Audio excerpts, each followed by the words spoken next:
Bonjour, je suis Laurent Bonnard, je suis le directeur du climatographe, le climatographe Observatoire du Montégoal, qui est une structure qui se trouve dans le département du Gard, en zone de montagne, puisque nous sommes à 1567 mètres d'altitude, avec comme projet d'animation de cet observatoire, qui est un lieu historique qui a été créé il y a 130 ans au sommet de l'Aigual pour reboiser le massif de l'Aigual, puisque c'était à ce moment-là un territoire qui avait été complètement dévasté et qui avait perdu toutes ses forêts. Et donc cet observatoire étant sur le sommet de l'Aigual, la communauté de communes, il y a quelques années, a souhaité récupérer le bâtiment qui était géré jusqu'à maintenant par Météo France, qui est un observatoire météo, pour en faire un projet, un lieu d'accueil, de sensibilisation et d'interprétation du changement climatique.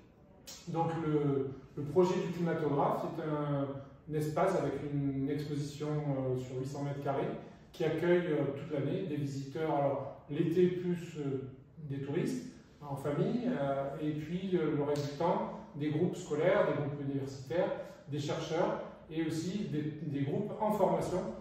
C'est la raison pour laquelle on a développé depuis un an la formation des acteurs des transitions.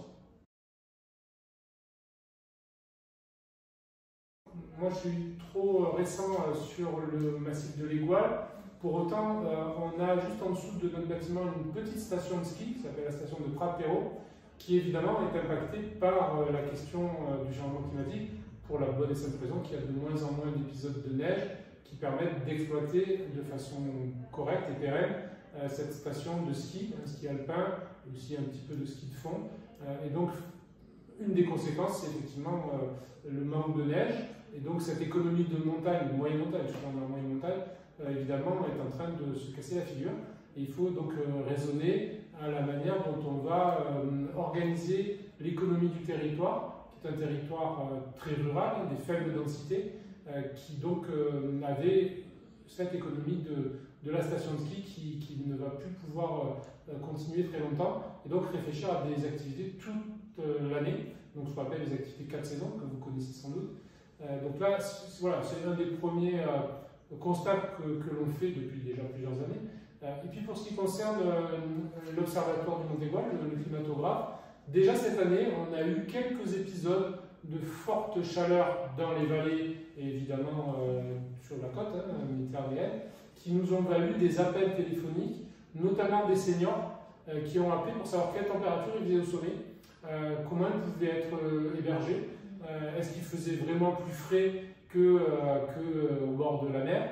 Et donc, ce que j'appelais tout à l'heure avec le directeur de l'ADEME, cette espèce de tendance un petit peu de tourisme rafraîchissant, de tourisme de la fraîcheur, et peut-être une tendance qu'on va observer de façon un peu plus prégnante pendant les prochaines années.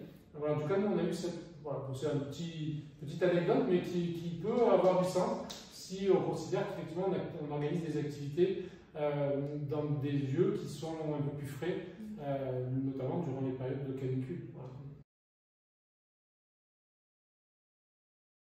Alors évidemment, l'inaction, elle a un coût. Alors nous, on est centre de sensibilisation et d'interprétation du changement climatique. Forcément, c'est ce qu'on répète tout au long de l'année. L'inaction, elle a un coût parce qu'en 2100, quand on sera à 4 degrés, et il ne faut pas qu'on s'habitue à ce chiffre-là, à cette élévation de la température moyenne sur la surface du globe. Elle aura un coût humain, elle aura un coût sociétal, elle aura un coût géopolitique. Et d'ailleurs, la géopolitique en matière de changement climatique existe déjà. Vous savez qu'il y a déjà des populations qui sont déplacées par le fait même, par exemple, de la montée des eaux. Il y a certaines îles du Pacifique qui ont dû voir leur population quitter leur lieu de vie. Elle a un coût, mais quand on dit elle a un coût, c'est une notion un peu anxiogène. On se dit c'est les générations futures, nous on ne verra pas 2100. Peut-être vous aussi, vous êtes beaucoup plus jeune, mais je vous le souhaite. Mais pour le coup, ça a un coût qu'il faut qu'on ne se résolve pas à abandonner, à laisser de côté. La société est en train de s'organiser, ce qu'on appelle l'adaptation au changement climatique, au réchauffement climatique en particulier. Et au-delà de l'adaptation, il faut aussi que l'on réfléchisse à la manière dont on va éviter les émissions de gaz à effet de serre notamment de CO2, dans nos pratiques du quotidien. Donc elle a un coût, mais face à ce coût, nous, au climatographe, on dit qu'on peut agir et que individuellement ou collectivement, on a aujourd'hui toutes les ressources pour pouvoir commencer. Alors on a déjà commencé, et en France d'ailleurs, on n'est pas les plus mauvais élèves au niveau mondial par rapport à la question des bilans carbone et de la manière dont on diminue les émissions de gaz à effet de serre, mais individuellement et collectivement, à l'échelle de sa famille, de son quartier, de son petit village, on peut imaginer, on peut commencer à projeter et à s'organiser pour avoir une action efficace. Voilà, vous connaissez un peu la théorie du colibri, voilà, et on est bien dans cette idée que si tout le monde s'y met un tout petit peu, on peut construire des choses relativement efficaces pour éviter d'arriver à 2050 3 degrés et 2100 4 degrés. Voilà, ce sera un grand pas si la prise de conscience collective évolue. Et nous, on est là pour ça. C'est notre métier, c'est notre mission.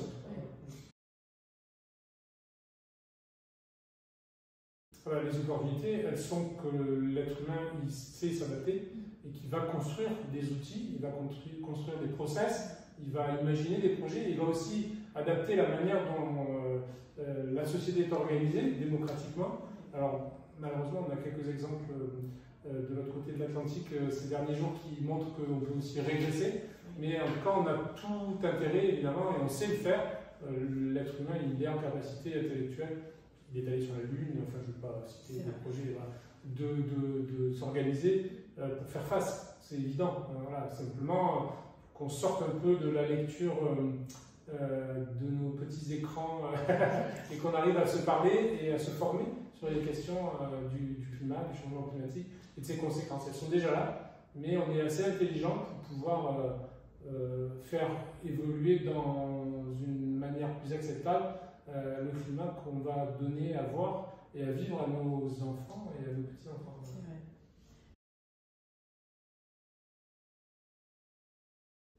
Alors évidemment, le grand classique, c'est le tourisme durable, c'est celui qui respecte, alors je n'ai le droit de dire que 3 mots, mais je peux développer chaque mot. Voilà. Durable parce qu'il faut qu'on arrive à faire face à ces changements tout en respectant notre environnement, et notamment la dégradation de la biodiversité. Donc durable en ce sens-là, il est évident. C'est un tourisme, j'allais dire, à taille humaine, où on fasse attention, dans lequel on va faire attention à la pression touristique sur des sites qui peuvent souffrir de cet afflux de visiteurs, de clients. Alors, moi, je ne vais pas trop dire clients, je dis visiteurs. Alors durable, donc à taille humaine, et puis le troisième, je dirais un tourisme solidaire, parce que je pense que nous, c'est notre sujet aussi là-haut.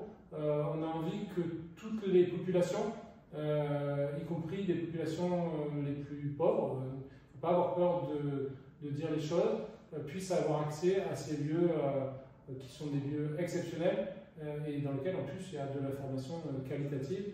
Et donc nous, notre projet, c'est d'être un projet inclusif, solidaire, j'allais dire presque avec une visée sociale, donc vers les périphéries des zones urbaines, mais pas que, aussi dans le monde rural.